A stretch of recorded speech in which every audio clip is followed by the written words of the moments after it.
देखते रहिए भारत 10 न्यूज। उत्तराखंड राज्य के ऊधम सिंह नगर रुद्रपुर के पत्रकारों पर पिस्टल तानने व जान से मारने की धमकी देने वाले कार चालकों के विरुद्ध पंतनगर थाने में पत्रकारों की एकता के कारण 48 घंटे के बाद एसएसपी कार्यालय पर धरना देने की पत्रकारों की चेतावनी पर हुआ मुकदमा दर्ज। उत्तराखंड राज्य में जिला ऊधम सिंह नगर में संविधान का चौथा स्तंभ प्रेस अब सुरक्षित नहीं रही है। यदि पत्रकारों में एकता का अभाव होता तो शायद ही पत्रकारों पर पिस्टल तानने और जान से मारने की धमकी देने वाले व्यक्तियों के विरुद्ध शायद ही रिपोर्ट दर्ज कराई जा सकती। पत्रकारों की एकता के कारण 48 घंटे के बाद पंतनगर थाने की पुलिस द्वारा आनंद विहार कॉलोनी रुद्रपुर निवासी पत्रकार नरेंद्र राठौड़ पुत्र रोशन लाल पर हमला कर पिस्तौल तानने वालों के विरुद्ध पुलिस ने संबंधित धाराओं के अंतर्गत मुकदमा दर्ज कर लिया है, परंतु पुलिस अभी तक हमलावरों को गिरफ्तार करने में कामयाब नहीं हुई है। पंतनगर पुलिस ने मुकदमा तब दर्ज किया जब पत्रकारों ने ऊधम सिंह नगर के तेज तर्रार कर्मठ और ईमानदार वरिष्ठ पुलिस कप्तान मंजूनाथ टीसी कार्यालय के बाहर अनिश्चितकालीन धरना देने की चेतावनी दी। पत्रकार नरेंद्र राठौड़ पुत्र रोशन लाल 29 जुलाई को दोपहर के समय वरिष्ठ पुलिस अधीक्षक कार्यालय से कवरेज की जानकारी प्राप्त करने अपने साथी पत्रकार सौरभ गंगवार के साथ अपनी इलेक्ट्रॉनिक स्कूटी से जा रहे थे। जब वह वरिष्ठ पुलिस अधीक्षक कार्यालय से बाहर मुख्य मार्ग पर पहुंचे ही थे, तभी एक कार जिसका रजिस्ट्रेशन नंबर UK 06AT 7140 है, पत्रकारों को ओवरटेक करती है तथा पेट्रोल पंप के समीप रोक लेती है। उक्त कार में सवार 2 व्यक्ति होते हैं। दोनों व्यक्ति दोनों पत्रकारों से स्कूटी सही से न चलाने की बात कहकर उनको रोक लेते हैं, उनको गाली गलौज देते हैं और जान से मारने की धमकी देते हुए अपने पास से पिस्टल को निकाल लेते हैं और पत्रकार पर उसको तान देते हैं। साथ ही पत्रकार सौरभ गंगवार अपने साथी को बचाने की कोशिश करता है, तभी गाड़ी की सीट पर बैठा दूसरा व्यक्ति भी अपनी पिस्टल को निकालता है और सौरभ गंगवार पर तान देता है।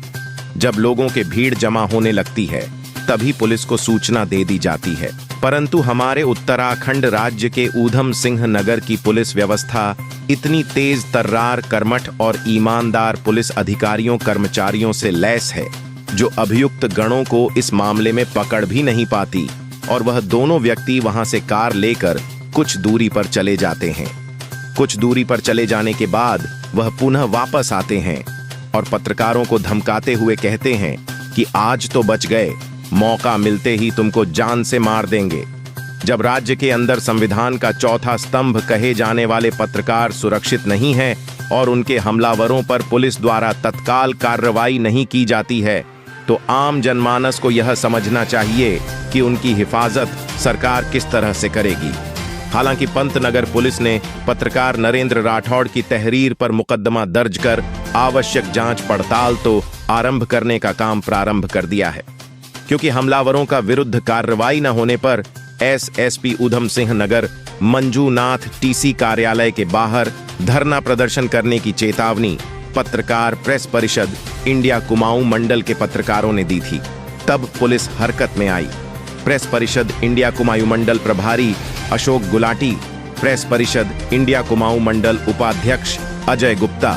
प्रेस परिषद इंडिया खटीमा इकाई के अध्यक्ष अशोक सरकार सहित खटीमा के समस्त पत्रकार, प्रेस परिषद इंडिया रुद्रपुर का संरक्षक परमजीत सुखीजा, वरिष्ठ पत्रकार कमल श्रीवास्तव, पत्रकार जगदीश चंद्र सहित तमाम पत्रकारों ने मुकदमा दर्ज करने के लिए पुलिस का स्वागत किया है और जिले के वरिष्ठ पुलिस कप्तान मंजूनाथ टीसी द्वारा रिपोर्ट दर्ज कर तत्काल गिरफ्तार करने के पुलिस को आदेश देने की प्रशंसा और सराहना की है। जिला ऊधम सिंह नगर की पुलिस से अपेक्षा की जा रही है कि जिले में पत्रकारों के उत्पीड़न करने वाले लोगों के विरुद्ध तत्काल कार्रवाई की जानी चाहिए और रुद्रपुर के दोनों पत्रकारों के सीने पर पिस्तौल तानने वाले लोगों को शीघ्र गिरफ्तार कर जेल के सीखचों के पीछे भेजना चाहिए। आपको स्मरण करा दें कि किसी राज्य का शासन तभी अच्छा माना जाता है जब अपराध करने वाले अपराधियों के विरुद्ध कड़ी कार्रवाई करने की इच्छा शक्ति सरकार के अंदर होती है, और यह तभी होती है जब नौकरशाही पूर्ण ईमानदारी से काम करें, जबकि अधिकांश देखा जाता है कि नौकरशाही में अधिकारी उच्च स्तर पर अच्छा कार्य करते हैं, परंतु निम्न स्तर पर ऐसा देखने को नहीं मिलता। तभी समाज का ताना बाना और सच्ची तस्वीर दिखाने वाले संविधान के चौथे स्तंभ कहे जाने वाले पत्रकारों पर जानलेवा हमले होते हैं। पत्रकार जब किसी के विरुद्ध समाचार चलाता है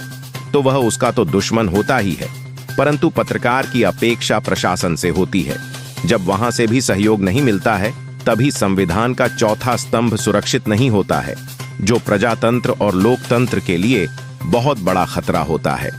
खटीमा के पत्रकार अशोक सरकार, अजय गुप्ता, दीपक यादव, मुस्तकीम अंसारी, गुड्डू खान, ईश्वर सिंह ने तेज तर्रार कर्मठ और ईमानदार वरिष्ठ पुलिस अधीक्षक डॉक्टर मंजूनाथ टीसी आईपीएस द्वारा रिपोर्ट दर्ज करने का जो आदेश दिया,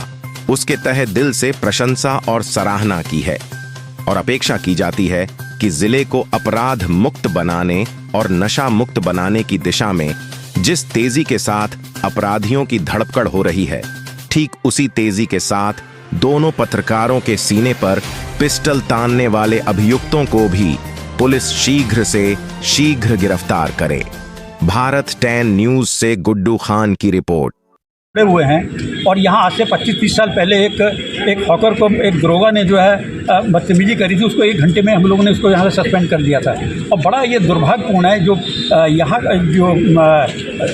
सुरक्षा व्यवस्था है या कानून व्यवस्था माना जाए, जब पत्रकारों के साथ ये हो रहा है। 48 घंटे हो गए, सब पत्रकारों को मजबूरी होकर यहाँ पे पहुँचना पड़ा। 48 घंटे के बाद अब आश्वासन दिया गया कि साहब FIR दर्ज होगी। ये वाकई बहुत ही दुर्भाग्यपूर्ण है और पुलिस और प्रशासन और पत्रकार एक ही कड़ी में लोग मानते हैं कि साहब एक ही कड़ी है, मगर हम अब इस कड़ी को इसलिए नहीं मान रहे हैं कि 48 घंटे हो गए, अब जाकर FIR जब हमारे सब साथी आए हैं, दबाव बना है, तब जाके जो है हुआ है। अगर हमें न्याय नहीं मिला तो आप निश्चित तौर पर जानिए कि हम 48 घंटे के बाद फिर हमारी अगली रणनीति तय की जाएगी। व्यक्तिगत 2 लोग थे,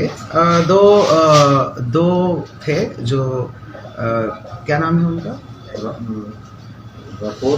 नरेंद्र राठौर और नरवार, जो 2 व्यक्ति है जो पत्रकारिता करने का काम कर रहे हैं। तो उनके साथ जो है पेट्रोल पंप के सामने कुछ एक गाड़ी का ओवर टैंक को लेके हॉट टॉक हुआ। हॉट टॉक के बाद जो है ये एक नकली पिस्तल दिखाया, मतलब ऐसा कुछ हुआ है घटना, जो नकली पिस्तल पास में ही पेशी गई और तुरंत जो है वो पुलिस मौके पे तो आई गई और वो सारी बरामद भी हो गई और वो दूसरी पार्टी को भी ट्रेस आउट हो गया। सब कौन कौन है सब कुछ पता चल गया है। तो दोनों तरफ से एप्लीकेशन बाजी हुआ था। तो पत्रकार साथियों का ये कहना था कि इस मामले में जो एप्लीकेशन दिया है उस पर तुरंत FIR हो जाए। तो नो डाउट हम जो जांच जो चल रही थी उसको तत्काल जो है FIR में हम कन्वर्ट करने का निर्णय लिया है। पत्रकार साथियों का निवेदन पे हमने वो मांग को एक्सेप्ट करते हुए तत्काल FIR रजिस्ट्रेशन की मैंने ऑर्डर सुसंगत धाराओं में मैंने कर दिया है।